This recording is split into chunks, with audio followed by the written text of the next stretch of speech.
안녕하세요. 오늘 저희 딥다이브에서는 블랙록의 웨일이 글로벌 최고 투자 전략가의 최신 발언과 분석 자료들을 좀 파헤쳐 보려고 합니다. 네, 이 블룸버그 브리프 같은 자료들을 보니까요. 지금 글로벌 투자 환경 복잡하잖아요. 여기서 핵심만 딱 뽑아서 청취자님께 명확하게 전달해 드리는 게 오늘 저희 목표입니다. 네, 맞습니다. 지금 시장이 여러 햄들이 막 부딪히고 있죠. 웨일이 분석을 보면 특히 인공지능, AI라는 큰 흐름하고요. 또 관세 문제 같은 지정학적 변수들. 이런 변화 속에서 청취자님들이 어떤 방향을 잡아야 할지 중요한 실마리를 좀 얻을 수 있을 것 같습니다. 바로 그 AI 얘기인데요. 웨일이가 이걸 새로운 앵커, 그러니까 새로운 닻이라고 표현했더라고요. 엔비디아가 뭐 4조 달러 넘본다는 얘기 보면 와, 진짜 강력한 지지선 같기도 한데 이게 정확히 어떤 의미로 봐야 할까요? 청취자님 포트폴리오에도 중요할 텐데요. 그렇죠. AI가 시장 방향을 이끄는 핵심 동력이면서 동시에 이 변동성 속에서 기중점 역할을 한다는 의미로 볼 수 있어요. 근데 또 웨일이는 엔비디아 같은 경우엔 거의 완벽한 결과 이게 이미 주가에 좀 반영됐을 수 있다 이런 경계심도 같이 보여주거든요. 너무 올랐을 수도 있다. 네, 그런 거죠. 근데 여기서 청취자님이 정말 주목하셔야 할 점은요. 이 AI 주도 성장이 그냥 기대감만은 아니라는 거예요. 실제 실적이 뒷받침되고 있다는 거죠. 실적이요? 네, 2분기 기술주 실적 성장률 예상치가 18% 정도 되는데 S&P 500 전체는 한 5, 6% 수준이거든요. 와, 차이가 크네요. 숫자로 딱 증명되는 거예요. 이런 실적이 있으니까 단기적으로 좀 흔들려도 시장이 규제 완화 같은 긍정적인 요인들을 보면서 리스크 온 분위기로 갈 수 있다. 이렇게 분석하는 겁니다. 실적 기반 성장이라는 점, 이게 핵심이군요. 근데 또 다른 변수가 관세 문제잖아요. 이게 단기적으로 시장을 흔들 수 있는데 이걸 또 제약하는 불변의 법칙이 있다고 했어요. 이건 뭘까요? 청취자님 입장에선 좀 아리송할 수 있거든요. 그 불변의 법칙이라는 게 예를 들면 미국의 부채 문제라던가 아니면 이미 너무 복잡하게 얽혀있는 글로벌 공급망 같은 거요. 정책 만드는 사람들도 이걸 쉽게 무시할 수 없는 그런 근본적인 제약 요인들을 말하는 겁니다. 현실적인 한계 같은 거군요. 네, 맞아요. 이런 것들이 관세 같은 정책의 강도나 속도를 조절하게 만든다는 거죠. 그래서 청취자님께서도 관세 이슈가 나와도 이게 이런 제약 때문에 아주 극단적으로 가기보다는 어떤 균형점을 찾아가겠구나 이렇게 생각하시는 게 좋을 것 같아요. 그렇군요. 물론 관세 비용이 기업 마진을 줄이거나 결국엔 청취자님 같은 소비자에게 전가될 수 있으니까요. 이건 다가오는 실적 발표 때 기업들이 어떻게 이걸 처리하는지 잘 지켜봐야 합니다. 아직 인플레이션 지표에는 뭐 뚜렷하게 나타나진 않고 있거든요. 네네, 지켜봐야 할 부분이군요. 그럼 글로벌 시장 쪽으로 눈을 돌려보면요. 엔비디아 하나가 독일 증시 전체보다 크다는 얘기나 미국이랑 유럽 시장 비교한 것도 재밌더라고요. 네, 그것도 흥미로운 지점이죠. 유럽 증시가 좀 살아나고는 있지만 미국을 계속 앞지르려면 뭔가 어닝 서프라이즈 같은 아주 강력한 한 방이 더 필요하다는 게 웨일리 시각이에요. 그냥 반등만으로는 부족하다? 그렇죠. 1분기 실적만 봐도 S&P 500은 14% 성장했는데 유럽은 2%에 그쳤으니까요. 차이가 꽤 나죠.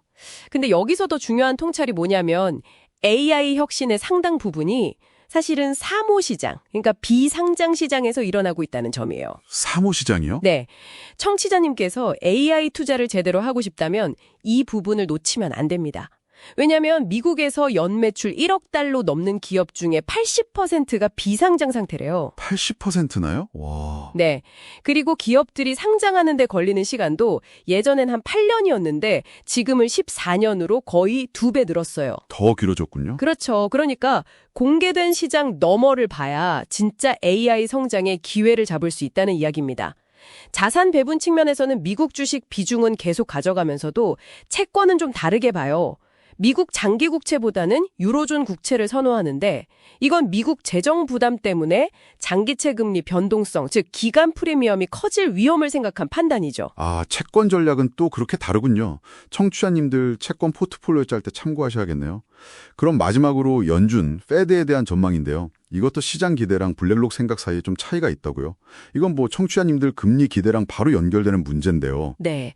시장은 2026년 말까지 한 4-5번 정도 금리 인하할 걸로 기대하는 것 같은데 웨이리는 지금 거시경제 환경을 보면 그것보다는 좀 덜 내리는 게 맞다고 보는 거죠. 횟수가 더 적을 것이다. 그렇죠.